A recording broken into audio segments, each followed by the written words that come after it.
The Atheneum of the Misplaced.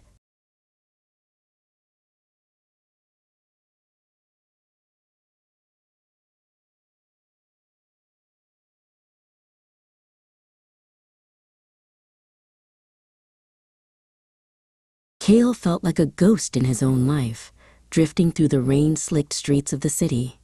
Each neon sign reflected in the puddles seemed to promise a vibrancy he couldn't grasp. To escape a sudden downpour, he ducked into a forgotten alley, a sliver of silence between roaring streets. And there, nestled in the old brick, was a door. It was made of dark, polished wood and bore a simple brass plaque. The Atheneum of the Misplaced.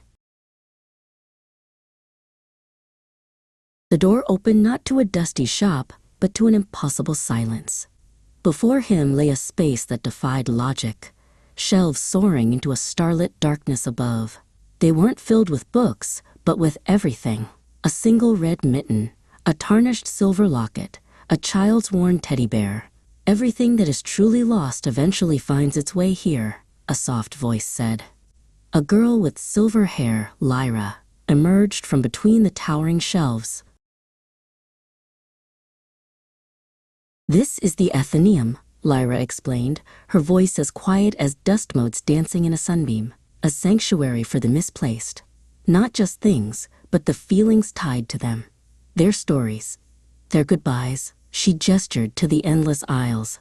They wait here to be remembered. Cale walked slowly down an aisle, his fingers grazing the spines of forgotten histories. He picked up a small, dented tin robot.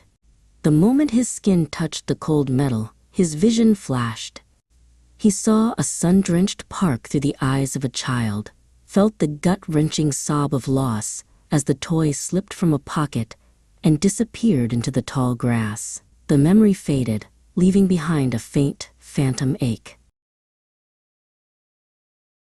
"The echo," Lyra said, appearing silently beside him. "Every object holds the moment it was lost. Be careful," she warned, her gaze serious. "Not all memories are waiting to be found. Some are hiding." Weeks passed. Cale returned to the library every day after his classes, drawn to its quiet solitude. One evening, a strange pull led him to a dusty corner he'd never explored. There, sitting alone on a shelf, was a small wooden bird, crudely carved, with one wing slightly chipped. A wave of familiarity so powerful it made him dizzy washed over him. He picked it up. The world dissolved. He was small again, sitting on a hospital bed. His older brother, frail but smiling, was pressing the bird into his hand. "For you, Cale, so you can fly for me." Then, the memory shattered into the cold, sharp edges of loss, a beeping machine going silent, a hand growing cold in his, a grief so vast, his young mind had simply locked it away.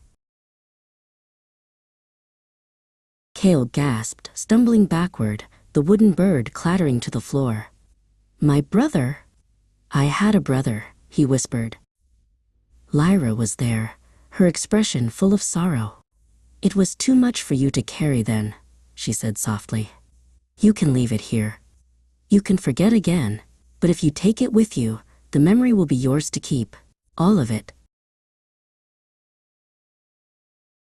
He looked at the bird, then at the empty space inside himself he had never understood. It wasn't a void, it was a silhouette. The shape of a brother he had loved and lost. Tears streamed down his face, but for the first time, they felt real. "I want to remember him," Cale said, his voice shaking but firm. He reached down and picked up the wooden bird. As his fingers closed around the wood, a warm light pulsed from the bird, spreading through the Atheneum.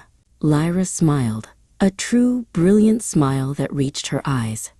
Cale walked out of the library and back into the rain, but the city was no longer a blur. He could feel the memory of his brother, a painful, beautiful warmth in his chest. He was no longer a ghost. He was whole.